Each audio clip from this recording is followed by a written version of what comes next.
मग पावसाला स्थगिती देत आहे. निवडणूक आहे, आचारसंहिता लागले, हे पावसा पडू नको तुला स्टॉप वर्क नाही ना. मग माझे शेतकरी जो रडतोय, आता येताना सुद्धा मी बघितलं, शेतात उतरलं होतं, ओमदादा होता, कैलास दादा होता, शेतकऱ्याचं सगळं उद्ध्वस्त झालेलं आहे. पीक विम्याचे पैसे किती लोकांना मिळालेत?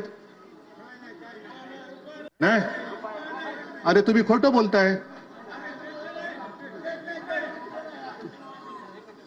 नाही थांबा ना, तुम्ही खोटं बोलताय. तुम्ही म्हणाला असं कसं? काही लोकांना मिळालेत. किती मिळालेत? 2 रुपये, 3 रुपये. आता आंबरसकडे गाडीमध्ये असणं एकंदरीत 6 रुपये मिळालेत, कोणाला 21 रुपये मिळालेत. मग पीक विमा उतरवताना तुम्हाला किती पैसे भरावे लागतात? अर्जाला किती भरावे लागतात?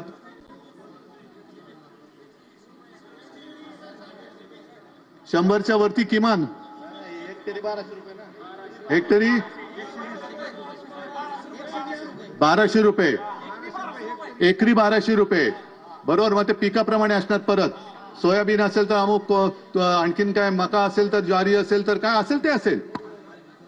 आणि नुकसान पूर्ण. आता ह्याच्या पलीकडे नुकसान आणखीन काय होणार? नुकसान झाल्यानंतर तुम्हाला 3 रुपये मिळतात, 6 रुपये मिळतात. मागे एकदा काही वर्षांपूर्वी आपण विमा कंपन्यांच्यावरती मोर्चा काढला होता.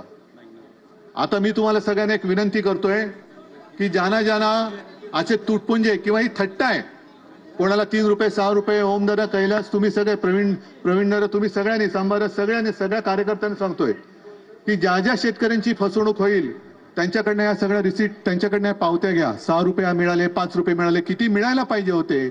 नुकसान भरपाईच्या पायी किती मिळायला पाहिजे होते?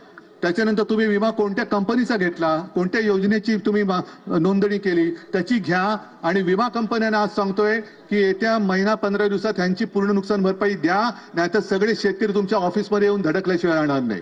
असू दे, शहरात असेल तर आम्ही येऊ, शेतकऱ्यांना घेऊन येऊ. ही म्हणजे, आणि नाव काय द्यायचं? प्रधानमंत्री फसल, म्हणजे फसलात तुम्ही. फसल विमा म्हणजे फसवले गेलेत तुम्ही. फसल विमा, फसलात ना, नावाप्रमाणे आहे, फसल नावातच फसवलंय. आनंदाचा शिरा बंद, शिवभोजन चालू आहे का? शिवभोजनचे सुद्धा पैसे थकलेत. त्याच्यानंतर आनंदाचा